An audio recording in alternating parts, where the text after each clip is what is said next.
right side functions, right? We have Ben White. Usually we have Odegaard, we have Saka. They all know themselves. In the absence of Odegaard, White has struggled connecting with Saka for sure. Well, the whole team has struggled. I'm not blaming anyone. So I think tactically, obviously, the coach sees the players in training. He made the decision to start Calafiori. He was somewhat at fault for the first goal. I think he jumped in too early, but still, questions can be asked about Partey's speed of covering. I mean, no player should come from the outside, run inside, and have 30 yards without getting challenged.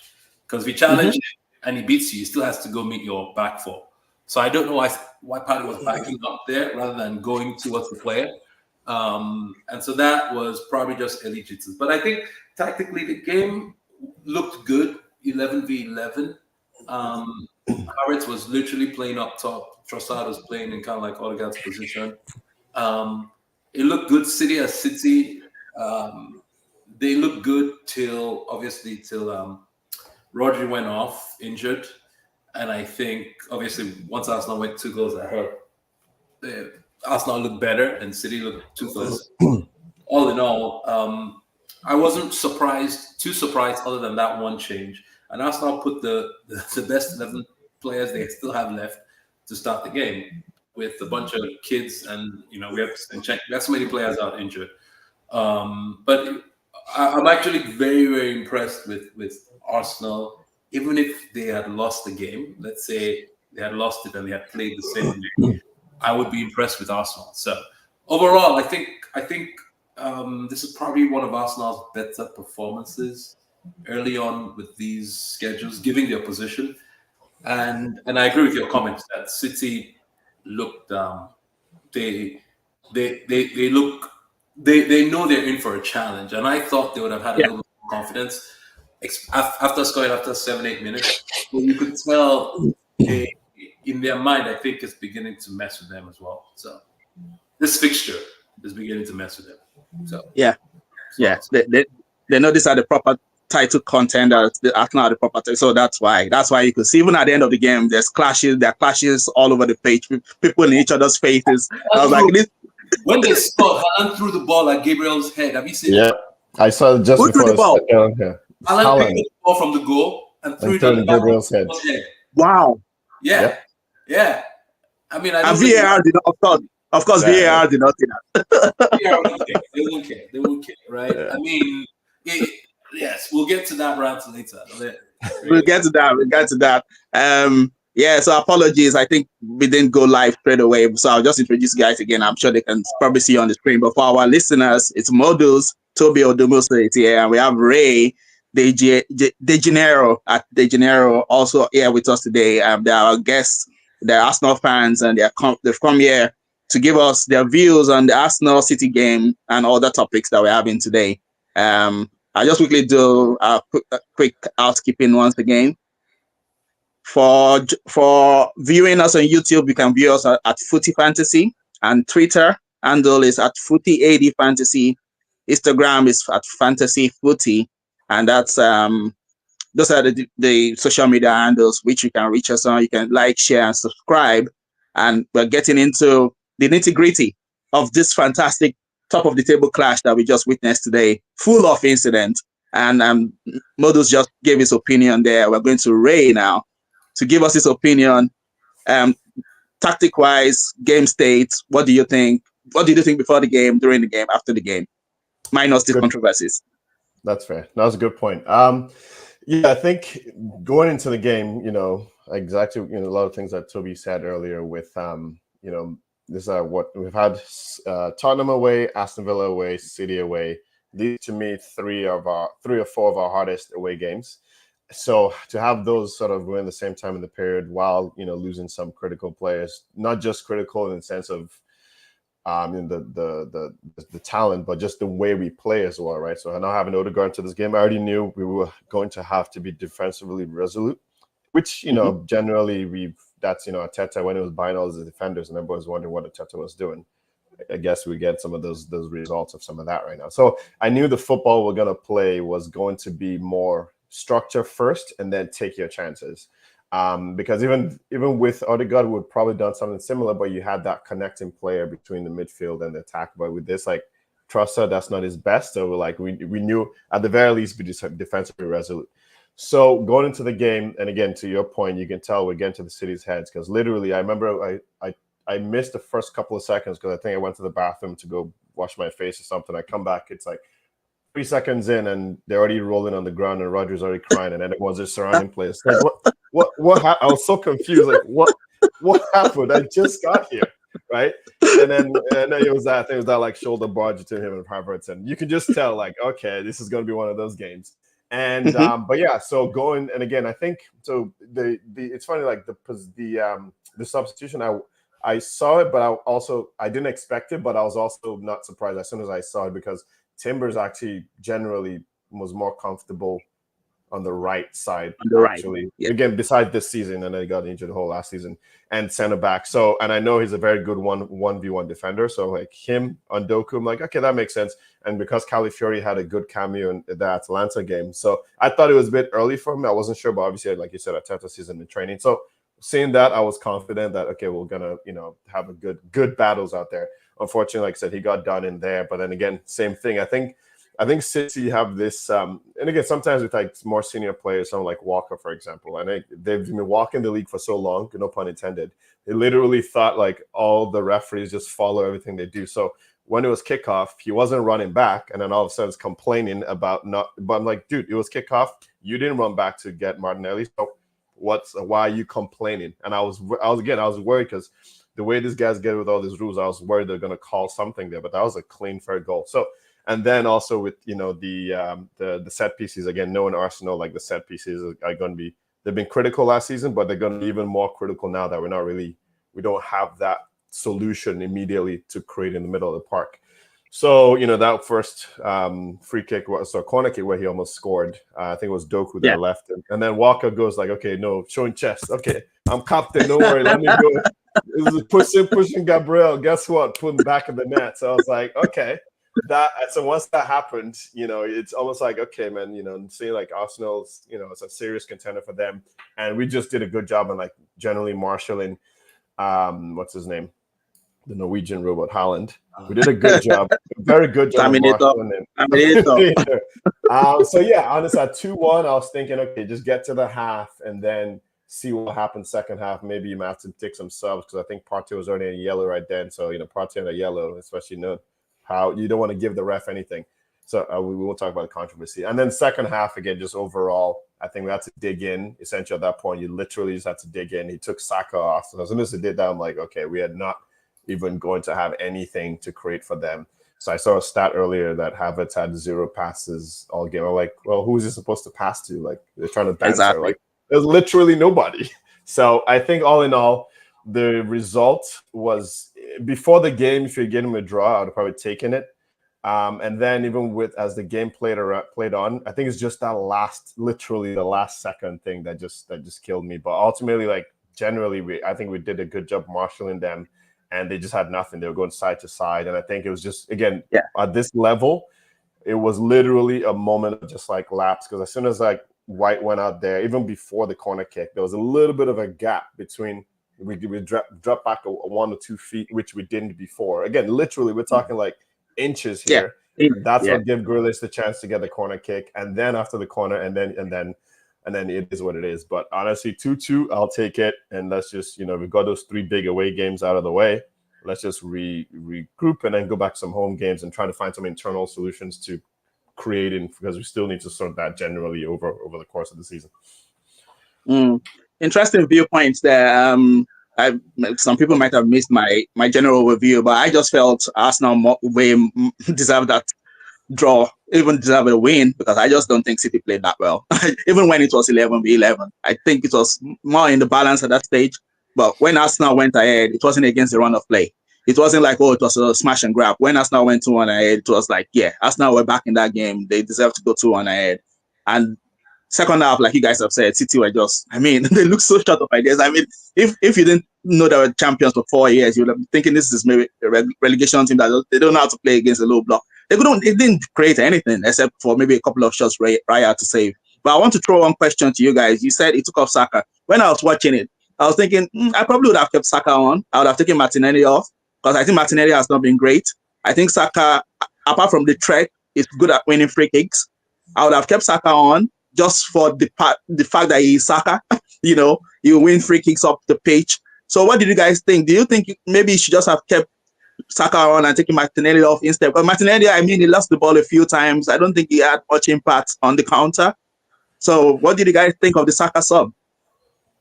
Do you want me to go? I'll go with you to Models there. Yeah, so I think we don't know. So Saka, first of all, 2 games ago, I don't know if it was Atlanta or it was Spurs, he was limping.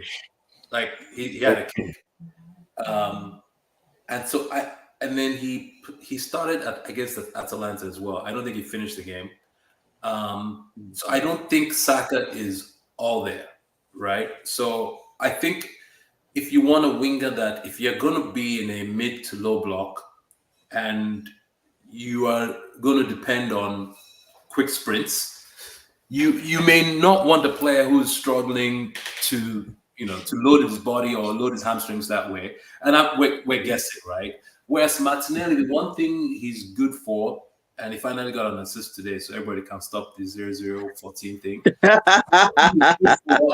He allows us to play because he will sprint forward and he will sprint back. And he will do it till he's gassed and till some. So I think with Saka, if you've noticed, this is not the first time he's subbed Saka off. Maybe this early it's the first time. But I think even the first game of the season, he brought Saka off after maybe 70-something minutes. So I think Arteta is learning that this is our best right-centered forward. And he needs to last the whole season, especially after playing every single game in the Euros. So what happened to Rodri today, right? There's all these players, English and Spanish players that played almost every single Euro game. None of them it's tough. Haaland didn't go to the Euros, right? And so I think it's more of, hey, if we are not going to be playing with the ball where we want to be playing with the ball, and I know the type of game I'm going to be facing, maybe I'd rather give this guy a rest here than have him hurt himself doing this stuff on the other side of the pitch. And I'm just guessing, but I mean, it makes sense. Right? Yeah. Yeah. No, that's fair. Honestly, go ahead. I think at the time, Ray. Yeah. What do you think, Ray? Yeah. Yeah, I think again, we're playing guessing game after the fact. So obviously, after the fact, it worked out, but it was honestly I couldn't. Again, I think whatever Toby said is probably my guess is why he did that. Because even like Martinelli, he put a pretty serious defensive shift when it was playing, like very, very serious. Like he was just, so it could be that. And again, because knowing that we probably won't have the ball and it would be about a getting an outlet that could just run, maybe like I said, maybe even run into the channels, run to the corners. Because Saka is more of a he kind of does that, but he likes to like open up into the middle of the field and then create something there. Which if you turn over the ball, you can now open the entire middle of play. So again, I'm just guessing, but whereas Martinelli, ironically, part of why we're also frustrated is like we want him to look up sometimes. But it could work this way where he just get the ball, just run to the channel, throw in, let's try again. So maybe that's why he did that. But either way, I know he had to sacrifice one of the wingers to put a body in there. So it makes sense. Oh yeah, he had to. Somebody I was impressed with when he came up was Gabriel Jesus. I know played only a few minutes, but the guy just bodied Bernardo Silva like 3 times. Anytime Bernardo Silva came to try to dribble, he just bodied him. Bam! I was like, what? Why did this? I said, this guy should just have played maybe like 10, 15 minutes. Maybe something better would have happened for Arsenal because he just came out. I was just like, look at he's just owning this Bernardo Silva as if he's a little kid. And the guy just bodied him. He was in like the left back position a lot, and he was winning. He was the one player that when he springs out, he actually won the ball. Yeah. And I'm like, this is a new left back. I'm like, oh no, that's Gabriel. I'm like, maybe that's who's playing now. Because you're winning all your one-on-one tag duels. I'm like, that's good. So you're right. I was impressed with his quickness, and maybe this is what he needs to get some confidence back. But he did have a moment, I would say, if I'm being like really critical. It's like, okay, so he did all that. It was great. And then there was a moment where he had the ball and then decides to turn around backwards, and then we lost it to we made a throw in, which I think ended up. I mean, again, I was very impressed with his defense. I'm like, oh, Kabilja is considering, and then he did that. I'm like, oh man, he was so close to like me giving a really, really, really, really good, sub appearance. But it is what it is. Again, at that level, man, you're playing City, so any mistake gets punished. So yeah, and that's the thing. I mean, before we started the show, I was like, I do sympathize with Arsenal fans in a way, because this City team, because they're such a relentless team, like every small mistake gets magnified. Like, you just make a small slip and that's it, bang. Or maybe you're just playing a game, you're trying to catch up with them, and you just draw a game. Before City came and started dominating like this, you could draw some tough games away and you'll be okay. You could go to Spurs maybe and just say, oh, we'll take a draw at Spurs. But no, you have to go to Spurs and win, because if you don't, you're not going to catch City. I mean, that the level they've taken it to just makes it so relentless, and it's draining. I can imagine how it is for the players. For us as fans, we're watching this City and we are drained trying to catch them. They imagine what you are as a player, as an Arsenal player, trying to win every single game, because you're thinking we need 95 points maybe to win this league. It's draining. It is, and that's why, as a Liverpool fan, I understand their anger. I understand it, because we're going to talk about the controversies now. I can understand why the anger is magnified by that last-minute goal. And I'm going to start with Michael Oliver, and I'll give guys the ground to fire after. I think it was bad for both teams, but I think he was especially bad because his arrogance shows through. And I said it before we came on air. What makes me angry at Michael Oliver is not just that he's bad, he's arrogant while he's bad. He's like, he doubles down on being so bad by being so arrogant. And I'm not saying it just based on my own thinking. So this guy, I think Liverpool played Man City last season at Anfield. Like, title race was still on and all of that. There was a last-minute incident where McAllister gets kicked in the chest, in the box. Last minute, 95th minute. Should have been a penalty. VAR didn't look at it. Michael Oliver didn't give it. And then this guy came out, Richard Keys. I know Richard Keys doesn't have the best reputation, but he said he had it on good authority that Michael Oliver says to other referees that don't send me to the monitor. He doesn't take corrections. I mean, if another referee, he said Michael Oliver is so arrogant. Yeah, he said, and he has doubled down on it. Richard Keys has doubled down on this comment twice. He said he has it on good authority that Michael Oliver doesn't like getting sent to go and look at the monitor. So there was no way VAR was going to tell him to give Liverpool a penalty in that game. He wouldn't have gone. He would just say, or even if he went, he would just double down and say, I'm right. He will override VAR. That's Michael Oliver in a nutshell. And that's him again today. I'll give you an example. Last week, Liverpool, when we lost to Forest, it was Michael Oliver who was reffing. This game was not even a dirty game. This guy managed to hand out 8 yellow cards. 8 yellow cards in a game that was not even dirty. 8 yellow cards. And he was just spoiling the match. Every time the match was flowing, he was blowing whistle. You touch this one, free kick. You touch that one.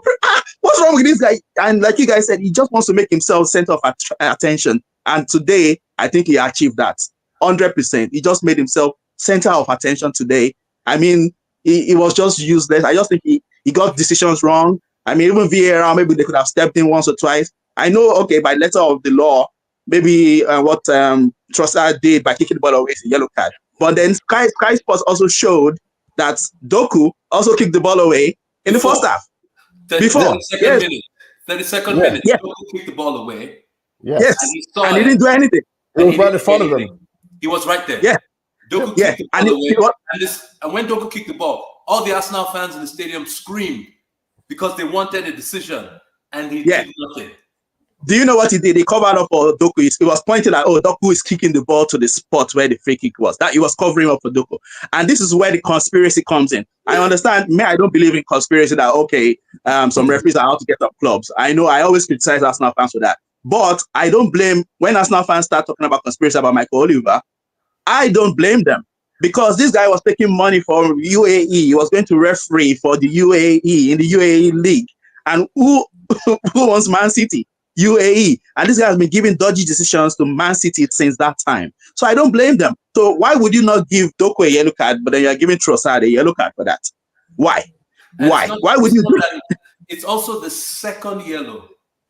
Yeah. So, for example, when Trossard kicked the ball, it was really quickly after the referee blew the whistle. Very, very quick. Mm-hmm. If he didn't do anything, there's nobody in his ear. It's not even a talking point. No one talks about this. No one even says anything. Like, he could easily just give a verbal warning.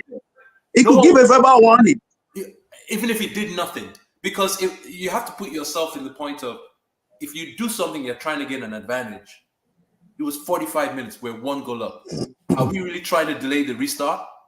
You ask yourself, why did you put this law? You put a law in place because people were trying to take advantage and delay the game.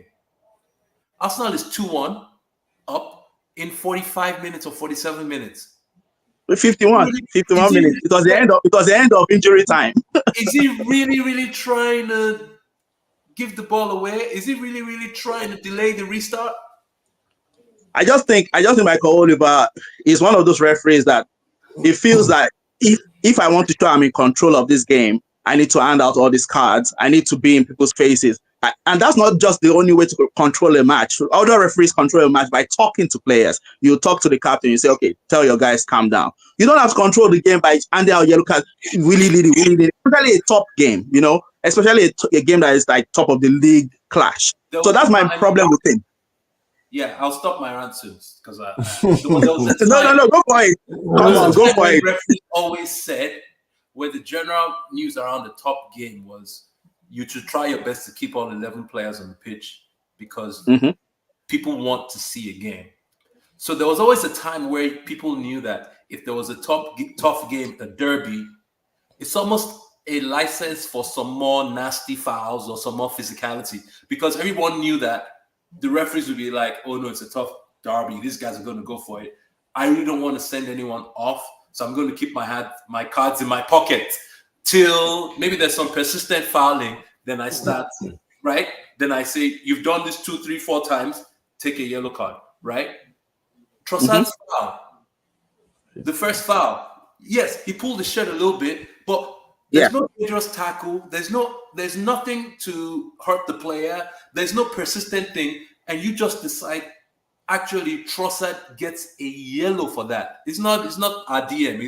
He's right. And so you've already influenced the game in that manner because you want to be the face. This is the rant I'm going to give.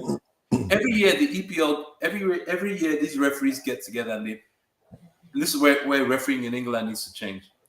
They say they want to pass a new rule that has nothing to do with football. And this is the hill they want to die on. So 2 seasons ago, what did they say? They said, managers have been stepping outside their box too much. We don't like it. We are going to say the first manager that steps out of his box, we're going to card him. Charity Shield, Arteta steps out of his box. They ran, give him a yellow card for that. And that's because instructions from the Premier League refereeing, PJMOL, is you should clamp down on this. We've already told all the teams before the season, hey guys, this is what we're watching for. So want your players, so make an example. And for some reason, it always happens to be Arsenal. They did that. Last season, it was, hey, people delayed the restart on throw-ins. And who was the first person to get sent off? Tomiyasu for a throw-in where another player had done it and left the ball, and he ran and picked it up, and the referee was like, second yellow, you're off. These rules that the PGMOL decides to enact make no sense because they're not addressing player welfare, which is like things that actually hurt players, like two-footed lunges. They're not clamping down on those dangerous plays. They're clamping down on stuff on the margin that's not really part of the game. And then they're not using discretion because the PGMOL has told them, look, just make an example. And what always happens, the season starts, they go all in on one BS thing that means nothing. And then they stop. By November. Yep. Yes. By December, kicking the ball will not be a yellow card again. Nope. Yep. I can tell you. Yep. Declan Rice getting sent off the first time in his career for kicking the ball away that a player rolled into his path that really, if you really want to play a free kick, you shoot, the ball can't be rolling, but whatever it is. But that's an example of, okay, he flicked the ball, right? Okay, he didn't put it to the crowd, but if you're going to do that, because that means that every single time it happens, VAR should be in your ear. Oh, dude, you didn't, this guy kicked the ball away, you didn't card him. Because if that's the situation that I had no chance, I had no choice, I had to send, of course you didn't have to send him off. So there was a time where referees were told, hey, especially when you're giving that second yellow, it had better be worth it because now you're really, really influencing the game. And now they don't care. I think I will let Ray. Okay, sorry. Yeah, I was going to say My point is that PGMOL. PGMOL is another thing. I'm going to fire shots at PGMOL. But let's hear, Ray. What was your view on the whole controversy? The fact that let's be clear. Let's be clear. If I was a City fan sitting here, because that's the thing, all of us will have our own inherent barriers. If I was a City fan, I would say that first goal, I would say, oh, okay, maybe Walker was not really back before he took it. I would say the second goal, there was an obstruction on Ederson. So let's be aware that all of us have inherent barriers. But I know that Michael Oliver messed up more and influenced the game more against Arsenal today than against City, even though I think it was just bad all through. What did you think? Do you think it was just a bad referee, or it was just, oh, this guy is out to get Arsenal? Oh, yeah. I think you guys made a lot of good points. I think the thing about I still think the referees in England and Premier League, they're very incompetent. And then Michael Oliver is just an example of that. He's supposed to be one of the stars, but to your point, he's doubled down in on his bad decisions. So, and again, exactly what Toby said. Okay, so the PGML, whatever they call it, they've decided now these are the things they're going to clamp down on. So now, if you're going to do that, you've turned something that's usually a bit of a subjective, discretionary thing. Now you're saying it needs to be yellow carded. So then you have to yellow card every single instant of that, because everything. Then there's going to be a spectrum. So again, that Doku one, for example. If we're just playing their rules, we didn't come up with that, because until this season, most fans were like, hey, okay, as long as it's not too blatant, you can do it. That should be a yellow based on their rules. Like it's so, and now it turns to like, oh yeah, these fans, you always do this. I'm like, just keep it consistent, and we're trying to understand what you're trying to do here. And then the other thing, which I think needs to change, in my opinion, is if we still go with this BS for whatever reason, you know how like VAR doesn't check yellow cards, he only checks reds. You need to go without checking second yellows, because if the intent was because a red could have such a significant impact, yada yada yada yada, then second yellows, you need to add that to the situation. I don't care, but so if that's what they want to do, right? Because it does influence the game. Like it was a completely, even for the neutral, it was a completely different game the second half. Completely different game. So that's my take on it. It's just inconsistent in Michael Oliver. Yeah, like you've said everything I need to say about that guy, and I think it's just ridiculous. But like you said, by November this will be gone away. Everybody will be kicking the ball out like it's true. Yeah. They start the season with this strong. Like Toby just nailed it. They'll start the season with this new directive, and they will all be enthusiastic about it. They'll be enthusiastic about applying the rules, and then by November they're just forgotten about it. I can remember at least 2 or 3 times in the recent seasons where they'll bring in something new, and then just before the middle of the season they've forgotten about this thing. You're like, what's going on here? Like, what's going on? It's ridiculous. If you put a new rule, it should help, right? It should speed up the game, right? Remember when you forgot when they were adding every second extra time. And they've changed that again. 110 minutes. We're not playing 110 minutes anymore. Why? Yeah. What changed? They decided that wasn't the way to go any longer. I mean, another thing they brought in this season, I mean, they also said, oh, okay, maybe they're going to protect the goalkeepers more. And you'll be like, what protection? How many protections does goalkeeper need anyway? But then based on that, they could have disallowed Arsenal's goal today too. I'll tell you why they couldn't disallow it. Because why not? So before this season, and this is why some Arsenal fans say there's conspiracy.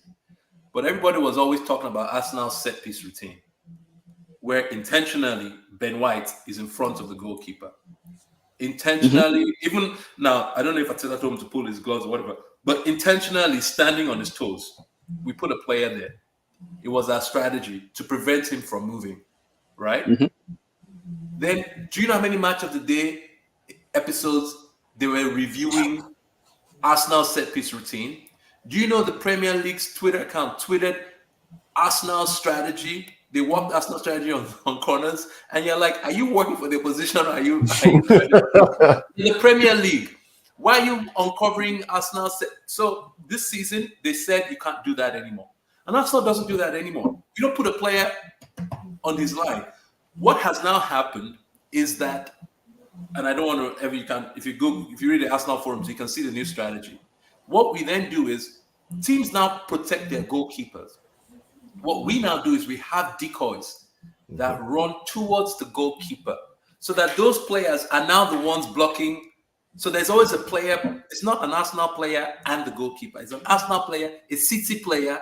So it's the City players that are obstructing their goalie. So how can you then say, oh, they should have... City players were one preventing him from jumping. No, that's not correct. That's not Martinelli is the last person that made contact with him before he jumped. He didn't even get to jump. Look at why he couldn't go to the right. Gabriel scores from the right? Look at but he was going, and Martinelli came there. But it was not even, it's subjective. I'm not even saying that, I'm not saying that goal should be disallowed. I'm not saying it should be disallowed.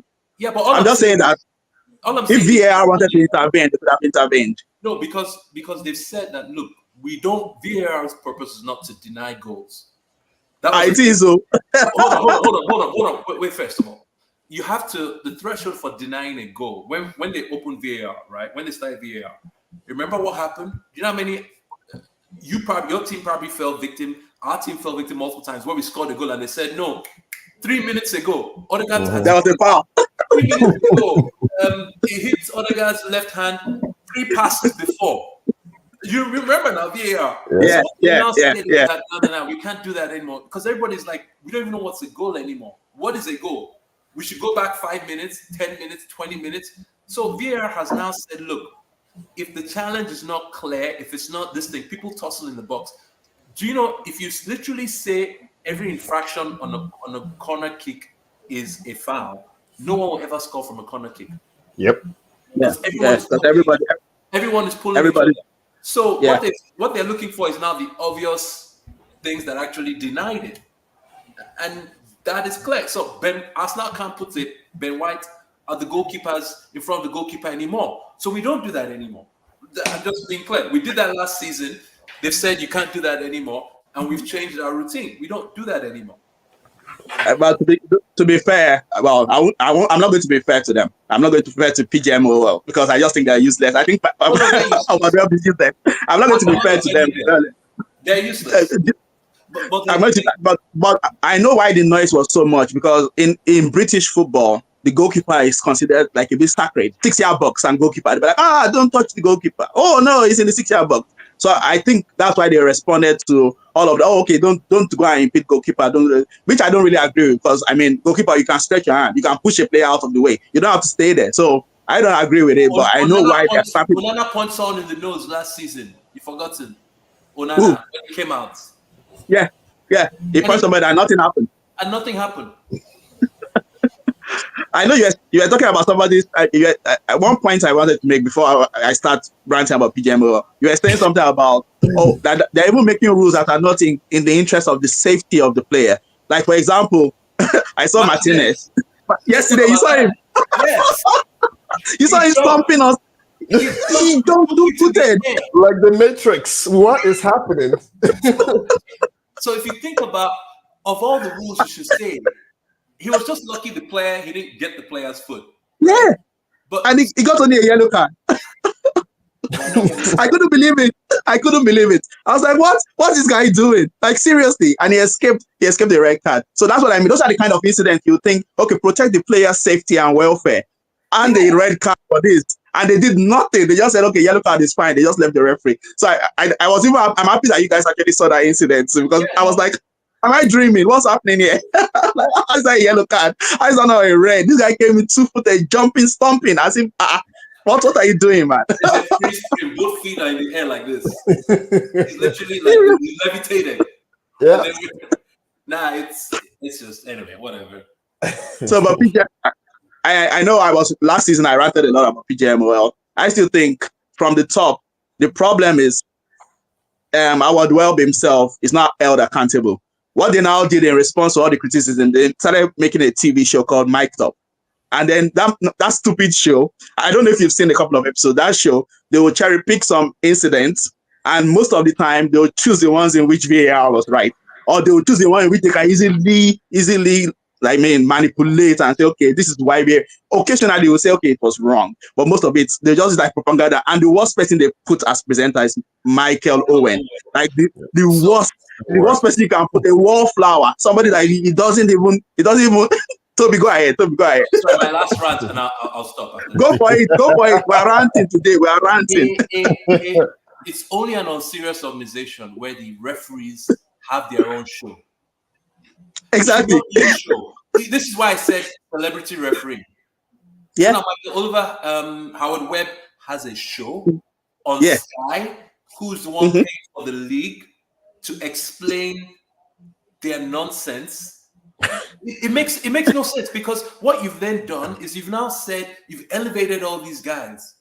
So when they go on Saturday, it's like the referees are like, they're like celebrities, they're like players now. Whereas we shouldn't even know their names. We should know their names. We should know their names.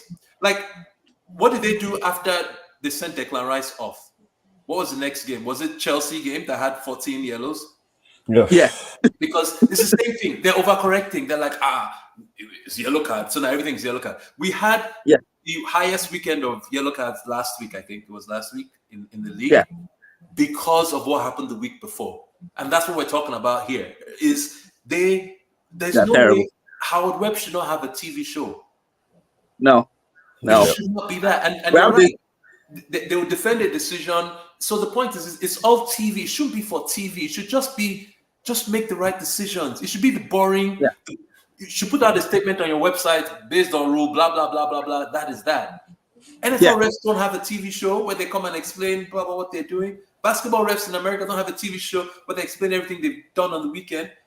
Italian refs don't do it. Spanish refs don't do it. Why does England think Howard Webb, the head, should come and explain to us? I don't even...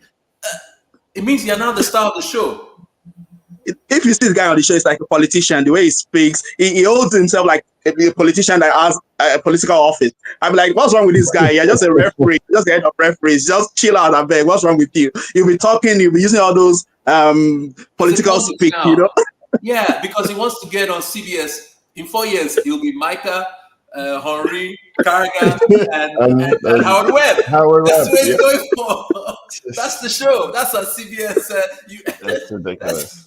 But it's happening already. It's not just him. That was Mark Clattenburg, who eventually there's a show in England called Gladiators. He as from referee decided he's crossed over into show business. Clattenburg is the ref on Gladiators. So that's why you are correct. These guys, they just want to be the center of attention.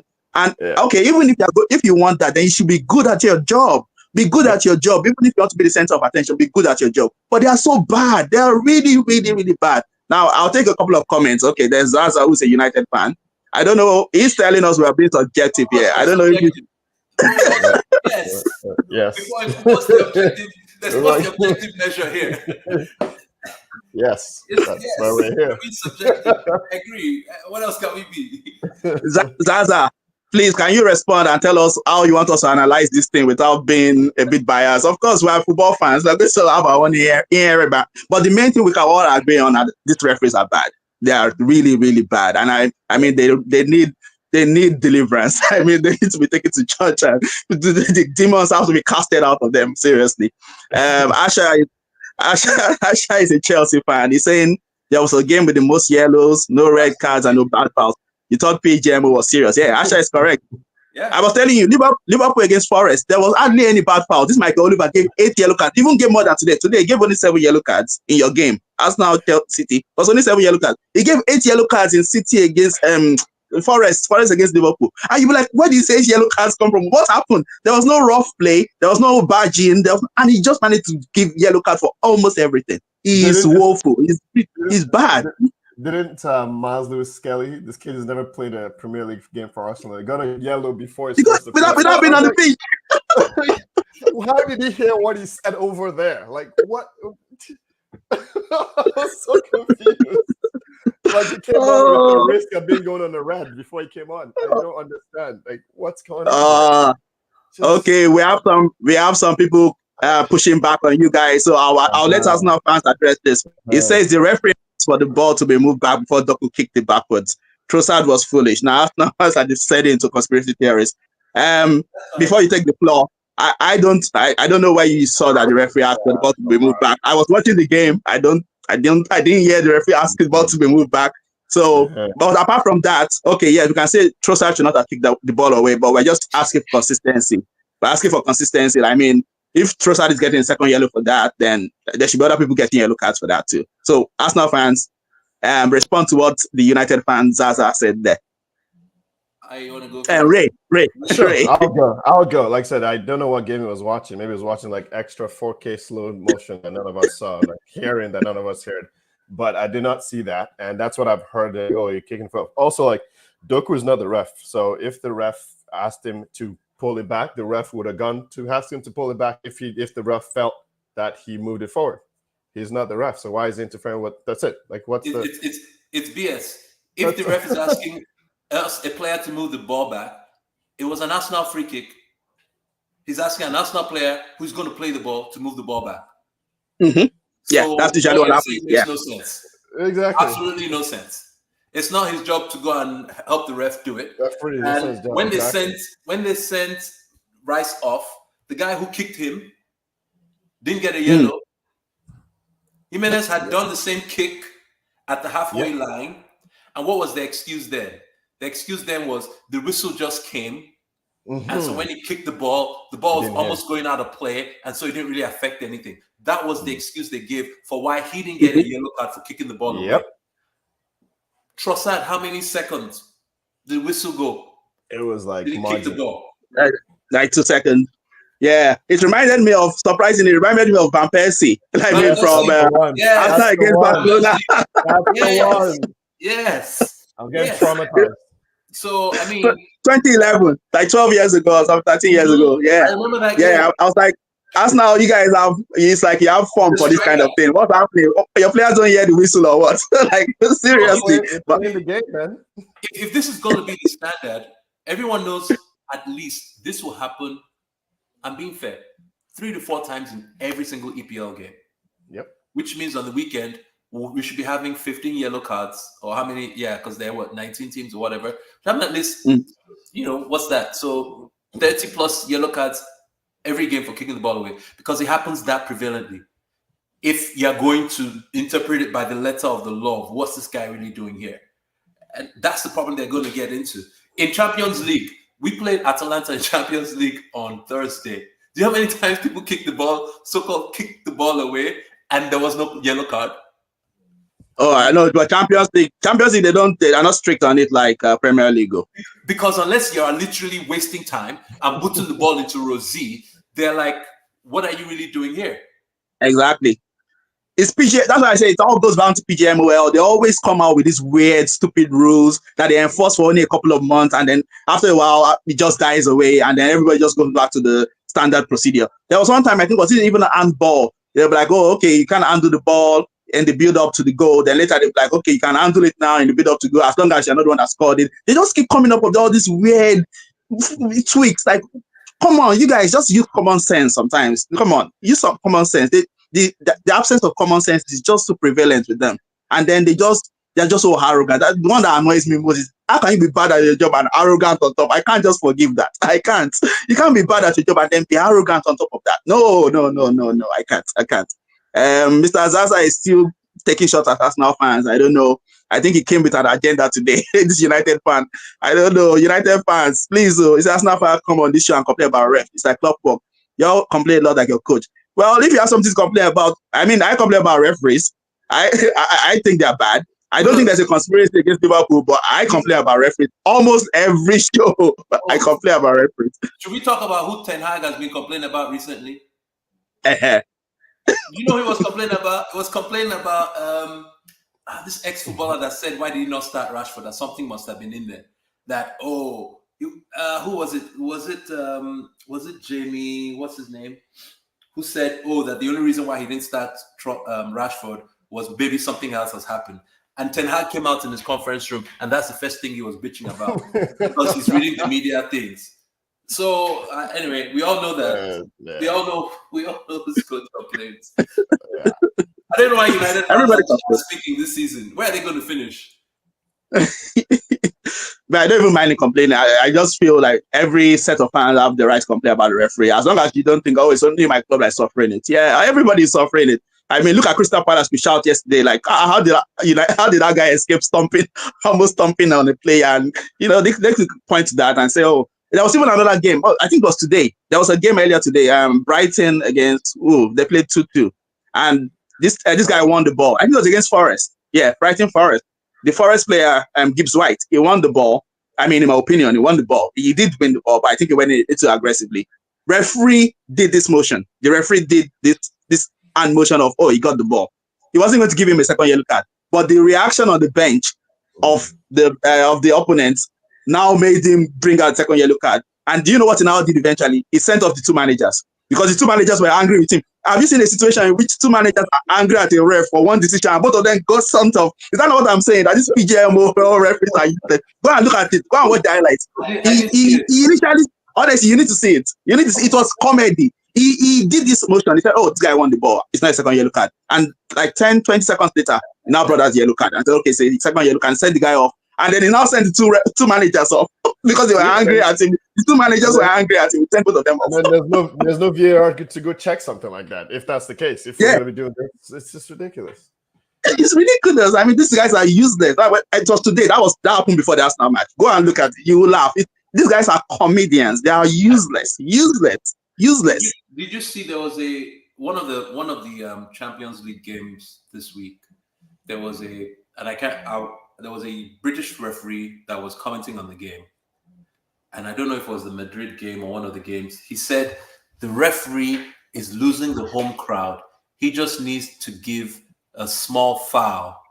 Yes. To the opposition, to the home crowd against the opposition. To get them back on his side. And the amount of articles that came out online about, oh my God, this is how English referees think. It's not about the law. It's like, oh my God, the crowd is turning against me. Now I need to get the crowd back on my side. Let me he literally said, he's just give some small, non-threatening fouls to the home side just to get the crowd back on himself. I'm like, is the referee the star of the show? I think it was I'm not sure whether it was Mike Riley, but you are correct. It was an English ref. And I won't be surprised if it was Mike Riley because he was the one last season. If you guys remember when what's his name? The guys with big hair in Chelsea, Coloccini, with him down as big hair. He got his hair pulled, and it should have been a second yellow card for hair pulling. Cucurella. And they should have sent the guy that put his hair off. And this guy went on TV and said, well, I saw it, but I didn't want to make the referee's game harder. The VAR guy, Mike Riley, he said, I didn't want to make this was all over the news last season. He said, I didn't want to make his life harder. I saw it, but I just said, my colleague is having a tough game right then. Because it made you look bad. Apparently, being sent to the monitor means you've done something wrong, or you didn't. Exactly. Something should have got. So he goes, I don't want to send my body. It's my body. I didn't want to put him under pressure. And then I don't want to put him under pressure. And then we're the ones that have been subjective. What? Please get out of here. Like, what's your job? What's your job? Let me respond to some comments. Some comments are flying in. Zaza says the handball trick was made by FIFA, not the PGML. PGML does not make laws, but I push back on that. The IFAB are the ones who make laws, and IFAB consists of Scotland, England, Northern Ireland, I think British FAs, and maybe one other FA. So when you say it's not PGMOL, it's actually the British have a very big influence on making changes to the football laws. It's so VAR intervention. England was making VAR intervene 10 seconds before a goal. And going back to look at other actions, FIFA never did it in the World Cup, never did it in Europa. Women's World Cup, we've had VAR with the same rules. We didn't do that, but England did it. So it was an interpretation of what they said they're going to adhere to and how they're going to implement VAR. PGML, they interpret it in their own way, and also IFAB have so much influence on what rules get changed in football. It's not just FIFA. Onome, welcome to the show. Thanks for the comments. It says these referees are useless. Purpose of a referee is to manage the game. Exactly. Football is not a game to be defined by letter of the law. If it's by letter of the law, the game will end with 3 or 4 red cards every game. The referees are ruining the game. Exactly. Fans are supposed to bring this to the forefront, but instead of using partisanship to dislegitimate claims of incompetence, that's why things will never change, because there'll always be fans who the fans we are not united. I was crying about this last season. I said we should be united. We should be united. When Liverpool had this ghost goal that we scored against Spurs, people were laughing. I said, hey, you guys will suffer your own, so everybody will suffer their own. Honestly, because if we're united, there'll be change, but we're not. There's no unity. Oh yeah. Onome is backing you up, Toby, about Yeah, the referee said. Liverpool game. Yeah. Yeah, yeah. So let's just deviate into Champions League now, because I think we've ranted enough about these referees, and let's talk about another topic, because they deserve the tongue lashing. I have always been on their backs for the past couple of seasons, so I mean, I'm not surprised Arsenal fans are angry at them, because I am usually angry at the referees too. I mean, they're just so bad. But let's talk about the Champions League now. Yes, so Arsenal were back in the Champions League midweek. Impressive result away to Atlanta.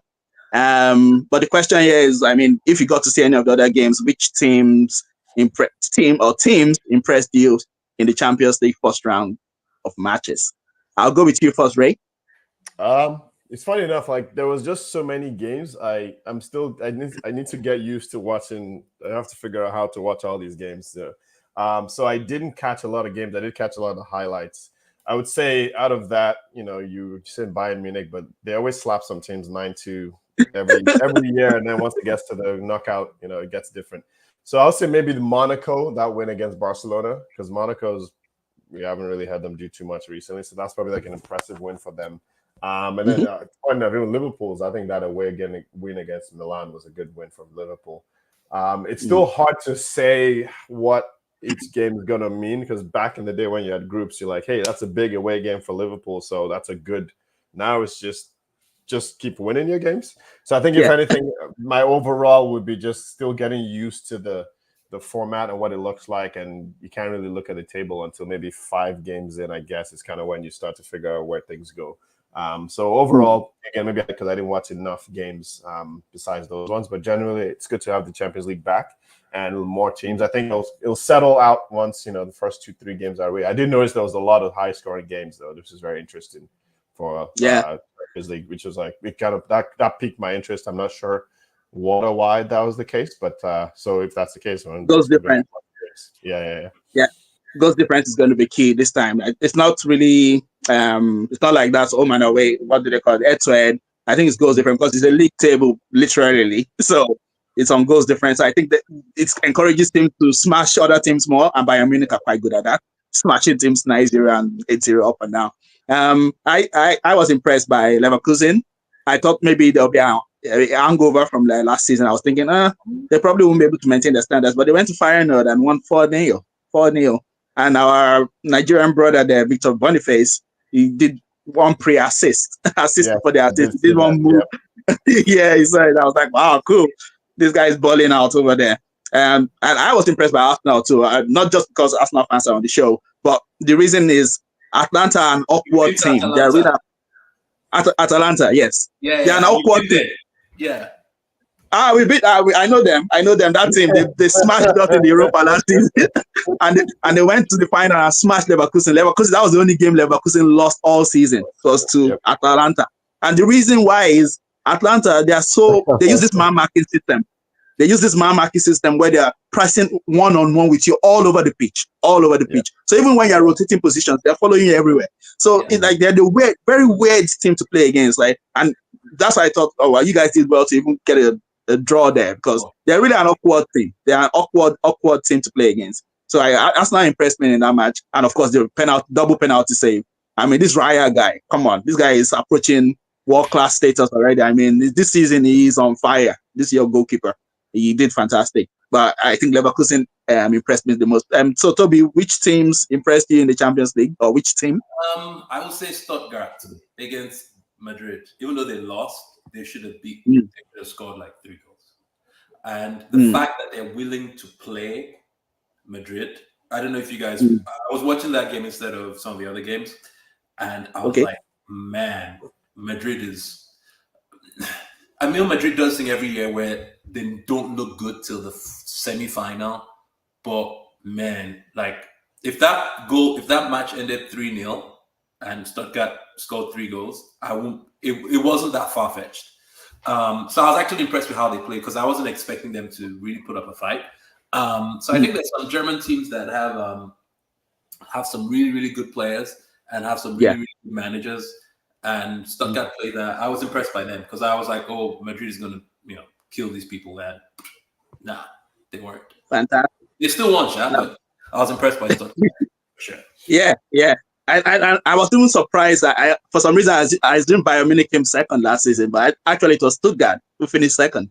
Oh, really? I mean, yeah. Oh, I I think that's Stuttgart.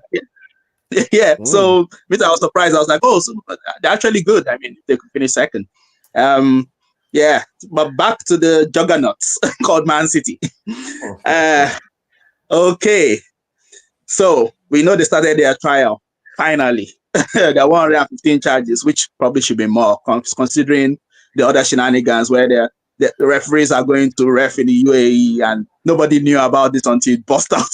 Maybe that should be like 115 more charges, because I mean, what's going on there? How can you have referees going to ref in the UAE from the Premier League? I mean, conflict of interest? Seriously? Why? Anyway, they finally started a trial. So what do you think the ideal punishment? I mean, okay, I will ask it in two parts. I'll start with you, Ray. What do you want to happen, and what do you think would happen? Okay. Probably the easier. I'll start with what I think would happen, because I think that's the easier answer.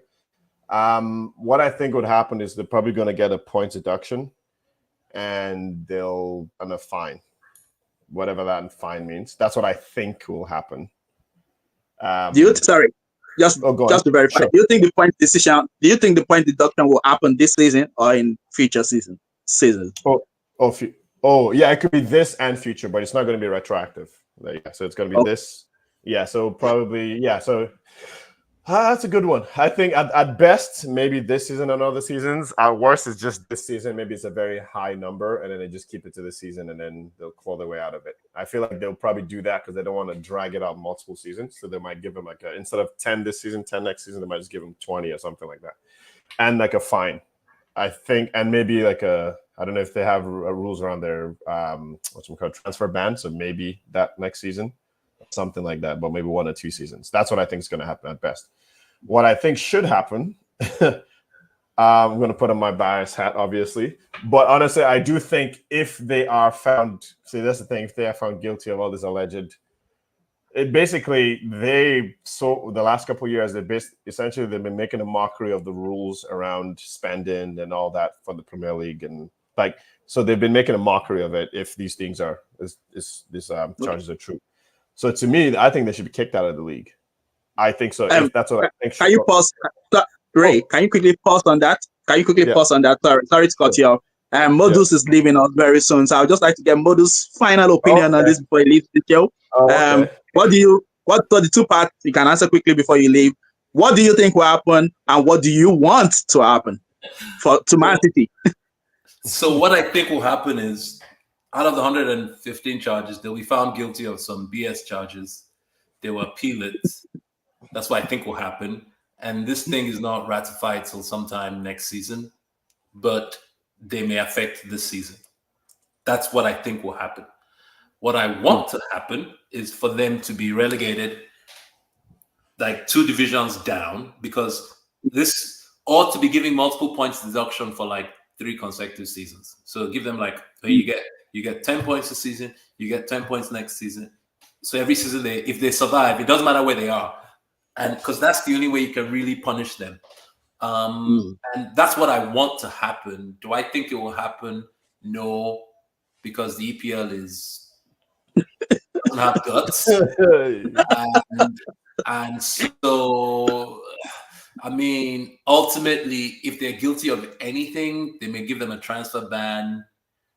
I think given the fact that Arsenal, United, Chelsea, Liverpool, all the other top teams will be united on this guy should really face the book, even especially Newcastle as well, because Newcastle can't spend and do all the mago that these guys did to build their team. So Newcastle is suffering today because they can't, literally, they're the richest club, but they can't do anything because City came in and closed the door behind them, right?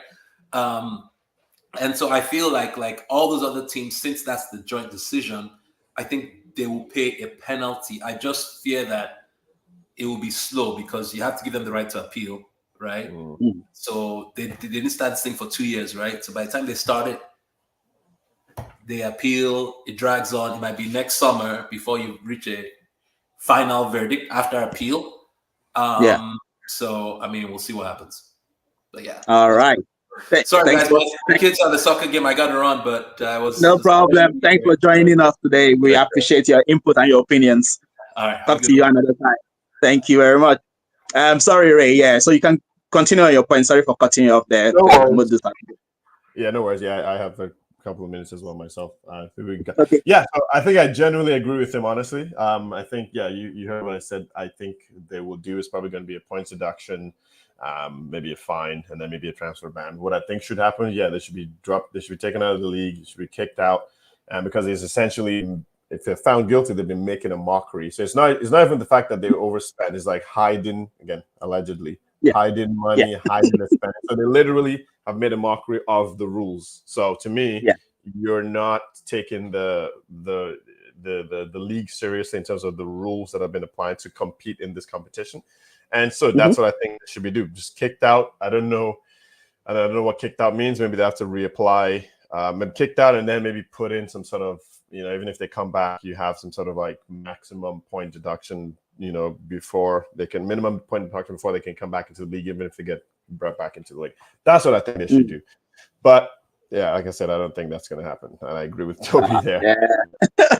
I think, we're all pessimistic because we just think the EPL, and that's the funny thing, the EPL is made up of 20 member clubs who should all carry a vote and say, okay, I mean, if they can force something through, if 2/3 of this is why people are saying, okay, why some other clubs just have vested interest? Because if 2/3 of the league say we want to kick out Man City, I think they could, because I think it's in their statutes that if 2/3 of the league want to reach a decision, they could, but it's just that's the most extreme version, and it will look bad on the league itself. If you expel the team that has been winning the league for the past 4 years, it will tamper with the product, the product itself. You're trying to sell exactly. So I'm pessimistic like you guys.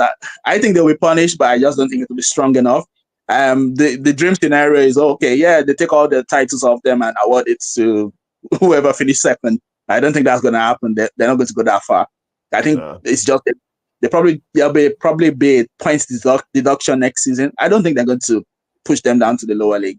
I think there'll be points deduction. The transfer bar thing is very, very interesting because that will also hurt them. Because De Bruyne is 32, 33, Rodri is approaching 30, Bernardo Silva is in 30s. If you give them a transfer ban, they cannot renew their squad with younger players, and that might hurt them going forward. But knowing City, what they're going to do, they're going to appeal and then make sure they go crazy this summer, come in to recruit, and then they'll close the door. I think Chelsea, someone did that a couple of years ago, so I'm pretty sure that's what they're going to do. So City's lawyers are like, they said at the top, the cream of the top.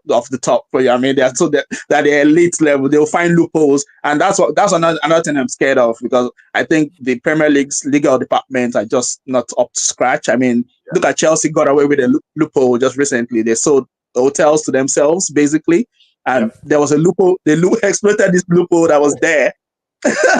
Even Leicester City. I don't know if you know, Leicester City escaped getting punished for FFP violation like 2 weeks ago because they also found loopholes. They were supposed to. So if Leicester City can find loopholes, then of course Man City lawyers will find loopholes. Did you see the picture last week of Man City's lawyer team? I think there was like 30 of them. So they have more lawyers than fans in their home stadium. It's ridiculous. It's ridiculous. To be fair to them, I try to be fair, but to be fair, they won the titles on the pitch, but that doesn't excuse the cheating that went on off the pitch. Guardiola built good teams and they played good football. They won the league titles, but the cheating cannot be. You have to get punished for all that nonsense that they did. You have to. You can't get away with it. It helped you build a squad that you could sustain. Even you build a good football and stuff, but you get injured. Grealish is on the bench, no big deal. I'm not saying Grealish purchase specifically, but over the years you're able to build that moat around yourself. So to me, it's But that's okay. We're in agreement there. Without rounding up, I'll take a couple of comments. This case, I think this is Bayern Munich fan. He said, Stuttgart coach is interesting. Watch out for Sebastian Hoeneß. Nice. Thanks for the heads up. Say, but Madrid did their usual voodoo. Madrid voodoo. To win the match 3-1. He also talked about Man City's titles. He said, if they take their titles, we'll now have a trophy parade for those titles won off the field. Yeah, well, I don't think that will happen anyway. Because Liverpool, we also had a couple of titles we should have gotten when we finished second. So, but I don't think they'll do that. I don't think they'll take titles off them. That would be the dream scenario. I mean, just strip them of the titles. But yeah, it's not going to happen. It's not going to happen. No. So we go to the final questions. Just long football topic. We just like to round up on something light, something to cool us down after this kind of emotionally draining day full of controversy and angst. And so we just talk about. So I think non-football topic. Let's see. Let me get the banner up. Yeah. So the non-football topic is about Oasis. I mean, Oasis reformed recently. I mean, I was just thinking, okay, which other music band or what other kind of reunion would you be looking forward to happen in the music industry in the future? So, I mean, are you into any bands that you think, okay, yeah, these guys broke up, well, it'd be nice to have them have a reunion for them? I'm talking like a lot of people who are still alive, because that's a very important part of this question. Of course. This is a tough one. I know. I try to think through. It's so hard. I don't know. Maybe I was thinking maybe the Fugees. You know, Ooh, good shout. Good shout. That's the one that came up to mind. Like, you know, just have a Fugees reunion if they can get all their stuff together and all the things. You know, why not? Yeah, one yeah, more. That's the one I could yeah. think of. Because it recently, I think, was it? I think Lauryn Hill was supposed to go on tour and then it got cancelled recently. Yeah. Oh, it'd be good to see them back. Yeah. Lauryn Hill, I think she was supposed to tour the UK and the US or something. And then something happened, they cancelled it. Oh, yeah. Wow, that's a good shout. They were a fantastic, proper group back in the day. Yeah. Oh, great shout. I was thinking maybe like G Unit. I was like, 50 Cent and G Unit. Yeah, because the albums, I think a couple of the first album was quite underrated in my opinion. One of the top albums, really top album. But they broke up quite quickly. I think after the second album, G Unit got broken up. There's this guy. Go ahead. Sorry? Yeah. No, go ahead. There's this guy you're saying. Oh, okay. Oh, there's this guy who was in a group called Lloyd Banks. And I really like him. I even got a couple of his albums and I was like, oh, this guy's quite good. And he was in G Unit. The Young Buck too was all right, and I think they were decent. They were a decent rap group, but then they broke up quite quickly, and it doesn't seem like they're all on talking terms. They don't seem to like be in each other's good books. Would you do G Unit with or without the game? Because he came kind of after. Are you counting him? Yeah. I don't. Yeah. It's like good question. Because the game was not actually with them before, but then it came after. Yeah, I think I probably want the game to be back. I think he and 50, I think they squashed their beef. I'm not sure because they had I'm not sure whether they did, but I know they had proper beef. But it would be good to see them back. It would be good to bring it back. Maybe Kendrick Lamar bring them back at the Super Bowl. Why not? All right. So before round up, I just take the final few comments and then we'll finish this pod. Zaza, thank you for joining us today, Zaza. He says Aston Villa and Leverkusen were quite impressive in the Champions League. Says head-to-head will apply if two teams that play each other tie on points and goals. Yeah, of course. But I mean, head-to-head is not the first tiebreaker. That's what I meant. It's not the first tiebreaker. So I mean, goals are still the first tiebreaker than head-to-head. Asher, thank you for joining us today. He says, what happened to your Niger Boys P Square? I mean, okay. Said they dropped the song and I heard they broke up again. I'm not sure. Did they even? I'm not sure. I think it's surprising they're actually brothers who don't seem to get along at all again. Like Oasis, but yeah, I'm not really invested in P Squared anyway, so I don't really care about that drama. But they were good. Yeah, I mean, they have some good songs. So thank you everyone for joining us today. I mean, it was a bumper edition. It was great to have Ray with us, great to have Modus with us also, and fantastic having all of you in the comments, putting in your comments. Once again, we'll just finish up with the social media handles where you can follow us on YouTube at Footy Fantasy, Twitter at Footy AD Fantasy, and Instagram at Fantasy Footy. And Ray, do you have anything you want to plug before we go? Yeah, just handle at DG Nero. Reach out to me if you have any questions. Always good to chat football. So if you guys have any football groups you want me to join and add my comments, I'm always welcome to do that. We'll always be happy to have you. Always be happy to have you. Yeah, good man. So thank you, everyone, and we'll talk to you next time. See ya. Thanks all.